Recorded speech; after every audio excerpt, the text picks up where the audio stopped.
garden is not only a fantastic place to just take a breath and relax in, it's also a great place to cook. I'm here with Hans. Hans from the Tourism Institute here in Macau. Tourism is big business, right?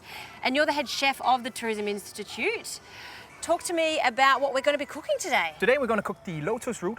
I know you have experience with the lotus root. Yeah, I've noticed there's a lot of lotus flowers in the ponds. Yes, so when you have the flower, imagine this is the flower, beneath is the stem. So they dig them up by blowing away all the mud, and then we take this one up, So now we're going to peel it. So we break it like this. You can hear the crunchiness. The older it is, the more bitter and faster it oxidizes. So you always need to peel these ones. The young ones, you could actually eat fairly without peeling. It has a little bit nuttiness flavor, I like the nutty flavor. So that's why it goes very well with fish, You have to, And so you're going to be cooking it with the fish today. Yes, What's this dish called? It's called lotus root with the minced fish. So we're going to do a little bit variety of it, So once you peel it, you top and tail it. Cut off the ends, and just to show how it looks inside, this is where the seeds are located. So you see it's very crunchy. So when you cut it, it's going to crack. It's so pretty in the center. It does resemble the flower, doesn't it, inside? So how are you going to cook with it? We pre-made some already, thin slices. Normally you need to blanch them a little bit. Why do you do that? To prevent the oxidation also. So either with acidity or blanch them a little bit before. And how does the fish come into it? The fish we're gonna make, imagine a hamburger or a toast. It's the same, So we put the fish inside, we cover it with a lid here, and then we fry it. Easy. Let's make them. So I'm using turbot for this this dish here, but in principle you can use any fish. This is just minced fish meat. Now we have to put in the variety. So as always, you have to put salt in first. Salt. After this, we give it a little bit cornstarch to get the texture. Cornstarch is good. Cornstarch makes that spongy feeling you always get in a Chinese kitchen. Binding agent too. So now I have the cornstarch in, and I've cheated. We've broken the egg, so we put egg white in. You've cheated, Hans. The Chinese recipe is egg white, Okay. In principle, I would like to have the egg yolk in because it always gives flavor, So just binding that. And to give a little bit freshness to the dish, I like to add a little bit lemon skin. Can I borrow the microplane? There you go, chef. There we go. To give a little bit of acidity. Then we add some herbs. I love herbs in my food. And we also have a very nice herb garden at IFT. Right. So dill we have in the garden, chervil not yet, and Chinese onion. So I love our greens. The world is your oyster when it comes to the green. You can put anything in you want.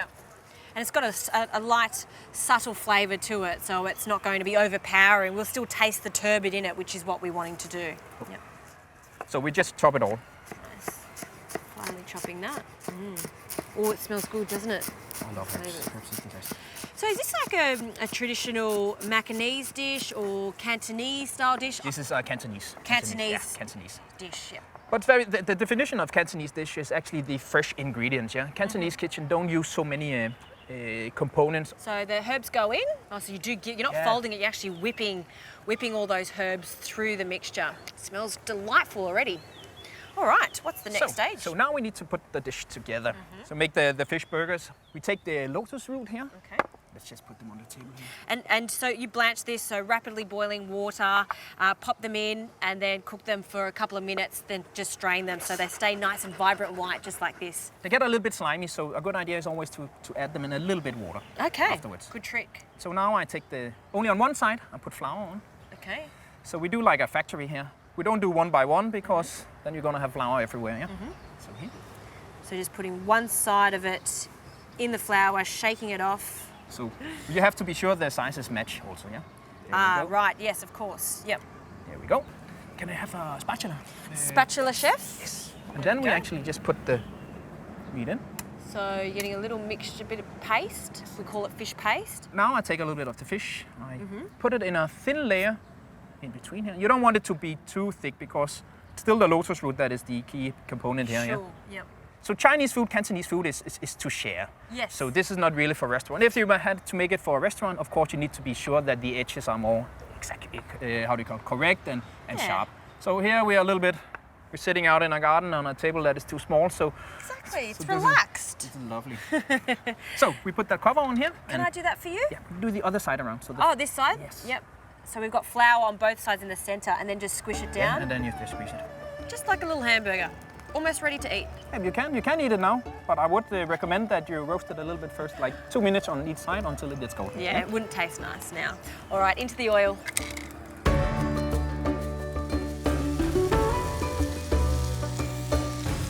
Oh, look at that.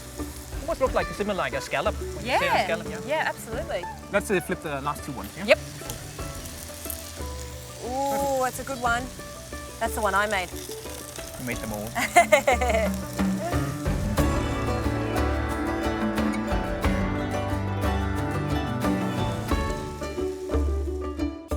Okay, they look ready. Let's take them off. Happy with that? Yeah, we drain them a little bit first because there's going to be some olive oil leftovers. Yeah. And that didn't take long at all. 2 minutes on each side, Easy peasy. Golden on the outside, and perfectly cooked in the center. Because there's nothing worse than overcooking the fish, right? I agree. So let's plate. Okay. Nice big black plate. And 3 looks so much better than 4. 3 is a good number, and 4 is a bad number in Chinese culture. You know that because Is it? yeah, the tones reminds of a bad incident. And what kind of sauce have you got? So we made a black bean sauce.